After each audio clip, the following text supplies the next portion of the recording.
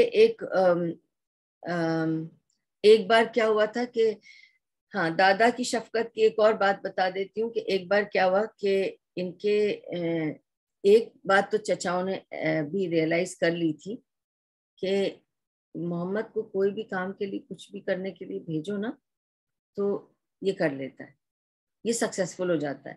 What ever he does he takes to do whatever work we give him, it's done. اب ہوا یہ تھا کہ ان کے اونٹ گم گئے تھے, ان کو مل نہیں رہے تھے, دور دور سب جا کر ڈھونڈ کر آئے, ان کے پیادے بھی ادھر ادھر جا کے سب ڈھونڈ کر آئے, ان کے غلام بھی جا کے ادھر ادھر سب جا کے ڈھونڈ کر آئے, ان کو نہیں ملے. اب انہوں نے کہا ایسے کرتے ہیں, محمد کو بھیجتے ہیں, جب بھی محمد جا کے کچھ کرتا ہے نا تو اس کو کامیابی ملتی ہے. تو انہوں نے محمد صلی اللہ علیہ وسلم کو بلایا, 8 سال کے تھے, چھوٹے سے, ان سے کہا کہ اونٹ گم گئے ہیں, ڈھونڈ کے لاؤ گے؟ نبی صلی اللہ علیہ وسلم نے کہا ڈھونڈ کے لاؤں گا. اچھا, اس طرف گئے تھے اونٹ, تم نکل جاؤ اور دیکھو اگر تمہیں اونٹ مل جائے لے آنا. 8 سال کے بچے تھے, پر اس زمانے میں نے آپ کو بتایا پرورش کیسی ہوتی تھی. 8 سال کا بچہ بے وقوف سا نہیں ہوتا تھا, بدھو سا نہیں ہوتا تھا, because they were brought up like adult children. They were not brought up like papa پوپو کر کے پیمپرنگ نہیں کرتے تھے.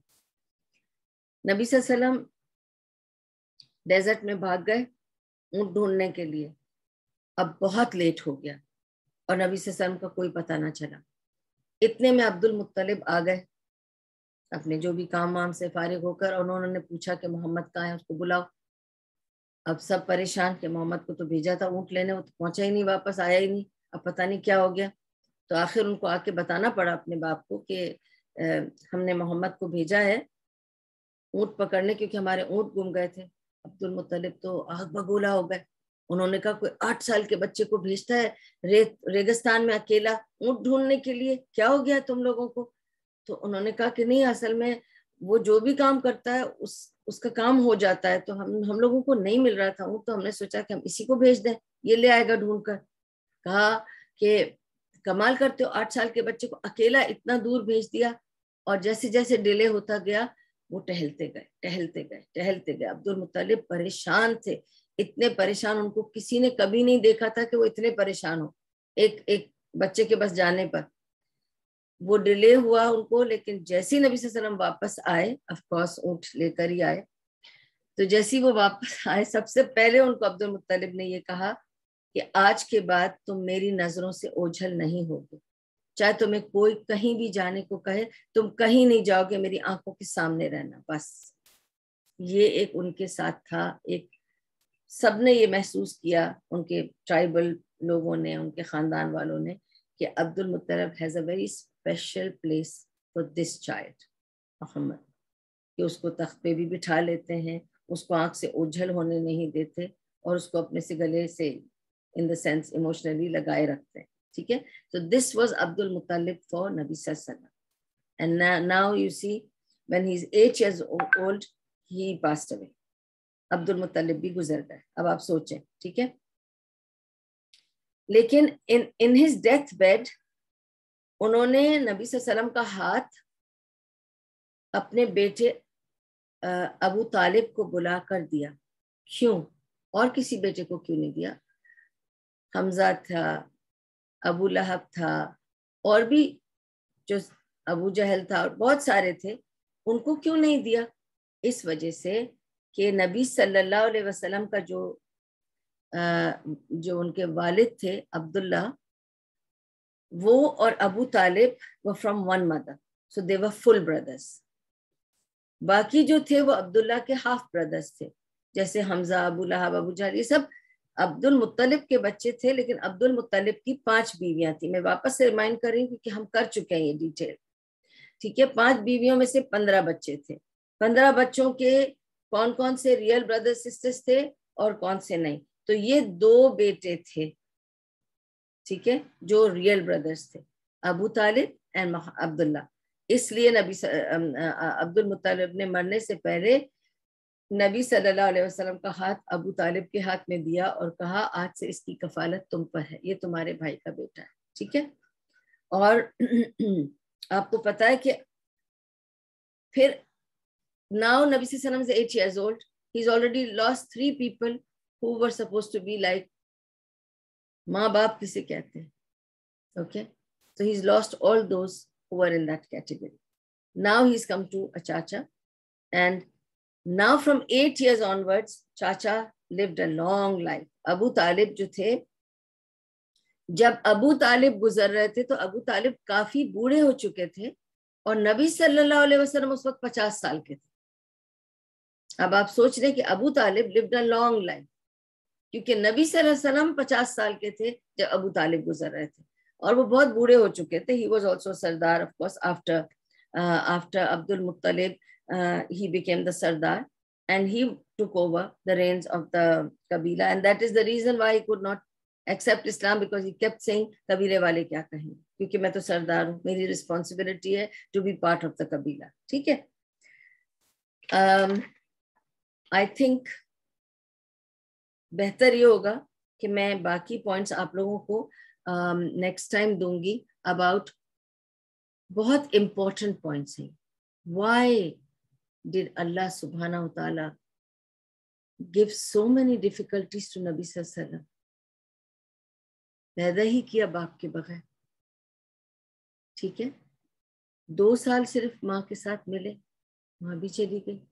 2 سال ملے دادا کے ساتھ, پھر دادا چلے گئے. وہ جو فرسٹ فارمیشن ایئرس تھے, up to 8 years, he kept losing his dear ones and he was given a very tough time emotionally to go through all these changes, all these رپڑ تھپڑ. آپ سوچیں, پیدا ہوئے بغیر باپ کے, حلیمہ نے 2 کے بدلے 4 سال رکھ دیا. 4 سال تک وہ ایک بدو کے قبیلے میں ریگستان میں رہے. وہاں سے وہ جب واپس شہر آتے ہیں تو 2 سال میں ماں گزر جاتی ہے. انہوں نے ماں کو گزرتے ہوئے دیکھا, وہ بھی سفر کی حالت میں, جہاں پہ it was just her and the son and a servant lady, and he had to bear that also on his own, and then come back alone back to Dada. And Dada, who loved him so much, Dada left within 2 years. Before he could get attached, he left. Subhanallah. Soch ke dekhiye, why? When Allah subhanahu wa ta'ala says Muhammad sallallahu alaihi wasallam is the most beloved to Allah subhanahu wa ta'ala, most beloved man to Allah subhanahu wa ta'ala, why his childhood was so tough. Okay, we'll stop here because I think I can't see the timing here, but I think it's very late. We will continue from here with this question. We'll start our next class inshallah. کہ نبی صلی اللہ علیہ وسلم کے بچپن اتنا tough کیوں تھا, وہاں سے پھر لے کے ہم باقی سٹوری نکال کے چلیں گے انشاءاللہ. اور یہ ہے اصل بات. یہ ساری باتیں اتنی ڈیٹیل میں کیوں بتائی ہیں, کیونکہ آپ کو یہ بتانا ہے یہ سب کیوں ہوا تھا, اس کی کیا ریزن تھی, اس کے پیچھے کیا وزڈم تھا, یہ ضرور ہمیں جاننا ہے انشاءاللہ. اور یہی چیز ہے جو ہمیں کام آئے گی. انہی چیزوں کو ہمیں یاد رکھنا ہے جو ہمیں آگے لیڈ کریں گے انشاءاللہ. وآخر دعواہم ان الحمدللہ رب العالمین. سبحان اللہ و بحمدہ, سبحانک اللہم و بحمدک, نشہد ان لا الہ الا انت, نستغفرک و نتوب الیک. Any questions?